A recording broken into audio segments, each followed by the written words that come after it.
မှာတော့ဒီမှာစားပွဲလေးပေါ့တို့မနဲ့စားသုံးဆောင်မဲ့ချိန်မှာလူကတော့တော်တော်စီကားပါတယ်ဒီမှာပြိတ္တတွေပေါ့အများကြီးပဲ TikTok တွေမှာလား မတန်တော့များပါတယ်ရောက်900ကျော်လောက်ရှိပါတယ်ကျွန်တော်တို့အုပ်စုတွေကဒါကျွန်တော်တို့အေးတာယာရဲ့ကျွန်တော်တို့ခမင်းစားချိန်ပေါ့ညနေပေါ့နော်ညနေစာစားချိန်ပါဒီမှာကျွန်တော်တို့ဒီလိုဒါကတော့တားတွေပေါ့နော်စီစီကကျွန်တော်တို့ဒီမှာသမင်းရတော့ဒီနေ့ကလပဲအာလူ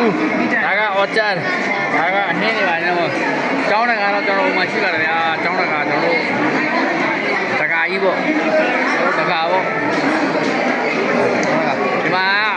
အန်ကြီးတွေချိုးကြီးတွေအခုတော့ဒီနေ့ဝယ်ဝစားလုပ်နေတယ်ပါဗျာဒီမှာကျောင်းတကကျွန်တော်တို့ကျောင်းတကလာပါပြီဗျာဒါတကာကြီးကျွန်တော်တို့တကာဟုတ်ပါတယ်ဗျာမမြောက်ပီတီဖြစ်ပါတယ်ဗျာကျွန်တော်တကာဒီလိုဒီမှာကျွန်တော်တို့ဗန်ကြားပါဗန်ကြားဒီမှာလောလောဆယ်ဒီမှာအလုပ်တွေအများကြီးစူးစမ်းနေပါတယ်ကျွန်တော်ဗန်ကြားတွေဒီမှာမူးရေးပါဒီမှာမာမရဲ့အလူမှာအရန်ကိုစူးစမ်းမှလုပ်နေပါတယ်ဗျာဗန်ကြားဗန်ကြီးတွေအရန်ကိုလည်းအားကိုးရပါတယ်ဒီချိန်မှာဗန်ကြားဗန်ကြီးတွေအရန်အားကိုးရပါတယ်ဗျာဗန်ကြားဗန်ကြီးတို့ချိုးတာချိုးရီတို့အရန်ကိုစူးစမ်းပြီးမှလုပ်ပေးနေပါတယ်ဗျာဒီမှာကျွန်တော်သမင်းစားဝိုင်းနေမှာ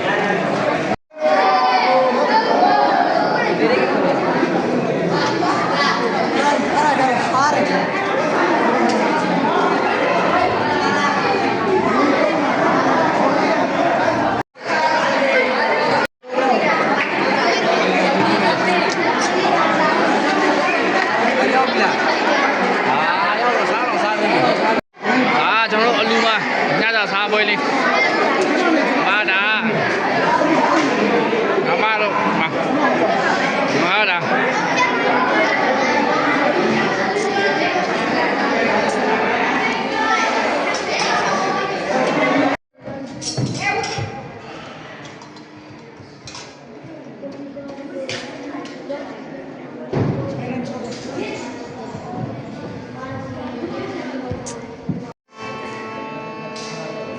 ကျွန်တော်တို့အစည်းအဝေးပေါ့နော်ကျွန်တော်တို့ဘယ်လိုလုပ်ရင်ကောင်းမလဲဘယ်လိုဘာညာပေါ့အစည်းအဝေးကျွန်တော်လုပ်ရှိနေပါတယ်ဒီမှာကျွန်တော်တို့ဟဲ့လုံးမဲ့နေရပေါ့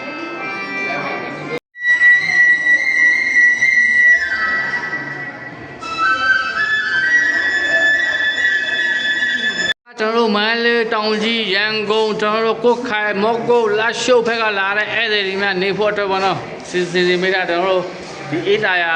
အစရမကျွန်တော်ကိုလုံးစင်ပြေတယ်ဒီမှာဒီအခန်းလေးတွေရှိတယ်တယောက်အဆောင်လေးတွေရှိပါတယ်ဒီမှာ